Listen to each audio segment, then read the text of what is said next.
I usually don't use Anki that often, mostly because I really love the convenience of being able to read my light novels either on my phone or on my Kindle. Cause also when I got Kindle on my phone, I was like, yeah, I didn't think it was gonna be that good. But when I got a new phone that was nicer and had a better screen, I was like, oh, no wonder people use this. And so it was like, for me, it was just more of, I'm tired of doing Anki, and it's nice to be able to like read while like laying on my couch. It was much more enjoyable for me. I haven't finished reading. I haven't gotten to like the meat of the light novel yet, but it was Reincarnated as a Sword, and it was like, I think it was like, at the time it was like 100 yen. I was like, dude, what?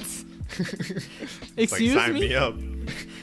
I was like, so I got the first 2 volumes, because the second volume was like 300 yen. I was like, I'm for like $4 or $5, I'm getting the first one. Hell yeah. And so stuff like that happens, or then I'll read like a book from one series, maybe pay full price or whatever, and I'm like, bro, this is too good, and then I keep hitting the buy button for the next volumes every time I finish one. It's just like, dude. That's how they get you. No, because is when you have that buy one click. It's like you finish the line, I was like, you want the next one? I'm like, hell yeah. Hell yeah.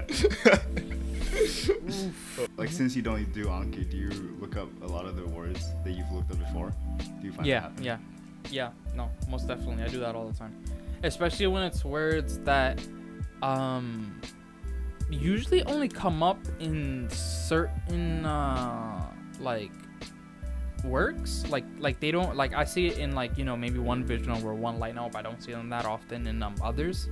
So like when it comes to visual novels, there's a very big spread in terms of difficulty with depending on the visual novel.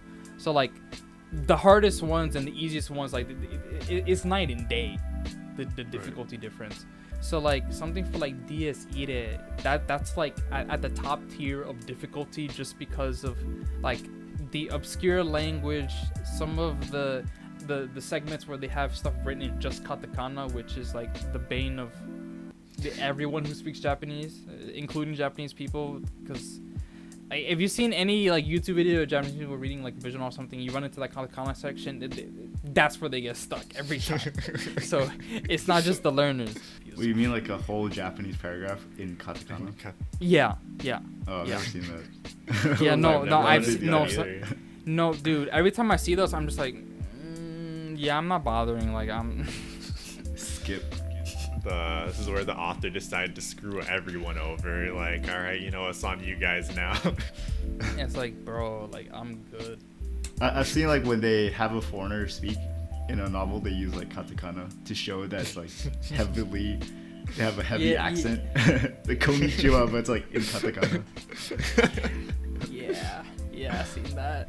And I guess like rewinding a little bit now, we kind of talked about some of your light novel experiences, but how did you actually get into AJAT itself? Okay, so I started AJAT in 2018, but me trying to learn Japanese started in 2017. Because, I got that Genki textbook and it put me to sleep, so I was like, okay, I'm done. Like, I just wasted money. Okay. Then I come to, a Japanese English language exchange server. It's like, okay, cool. Now I'm wasting my time instead of learning Japanese.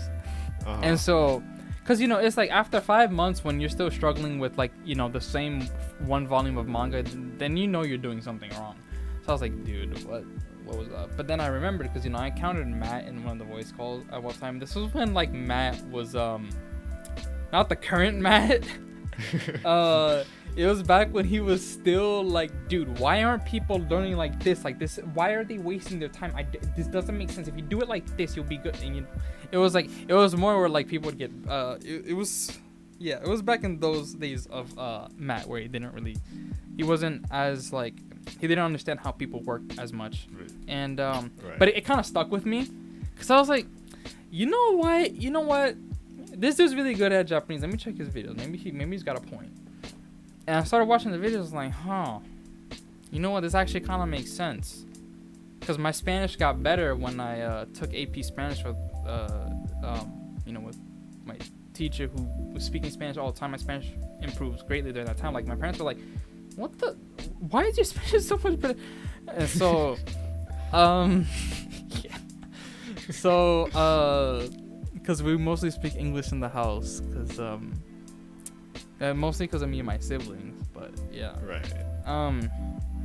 But I was like, okay, this kind of makes sense. So I was just like, well, I saw also Brit versus Japan's progress, because he was like the first person I saw besides Matt to actually like log. Well, he was the first one to log his progress that I saw. With the AJAP method, and I was like, like I could tell that like the Japanese wasn't perfect, because I knew what it sounded like with the anime, but I was like, but he's getting somewhere. Like, he can read, and that's what I care about more, because I want to be able to read stuff. So I was just like, okay, well, let's give this a shot for like 1 month, and I'll make like a progress video after the first month, because the worst thing to happen is when you say you're gonna do something, then you don't do it. So let me do it first, and then I'll talk about it. And so that's where that, like 50-minute long video came from. I can't believe people actually watched that. Oh my god. But it was really cool though, because a lot of other people were starting to do it at around the same time. And so it was just like cool, because it's just like, okay, so this guy's doing it, this guy's doing it, and that guy's doing it. Oh man, well, I got competition. So it wasn't like competing, but it was like, I could talk to people about it, and it was pretty cool. So that's kind of how I got into AJAT at the beginning. That's also the reason why I started remembering the kanji and went so hard on it, because I was like, dude, kanji was driving me nuts. I was like, dude, how do you figure this out? Like, how do you remember this? And so that's why I did remember the kanji, to help me be able to retain like what I see, because most of the time it's just like, even if I can remember like the meaning of a word, I can't remember the character, and it's just driving me nuts. Like, I see it like 15 times, but I still don't remember it.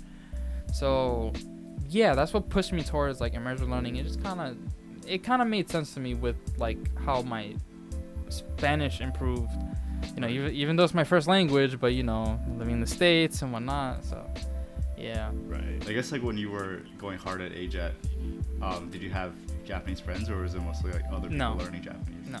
No, I had no Japanese friends at all. I had like two friends in my school who were Japanese. They were twins, but like it's not like the Japanese was like particularly good. Like, it was typical, like, Japanese American, like the English is great, the Japanese not so much. So I think it was virtually like non-existent at the time. Like it was enough to where it was pretty negligible.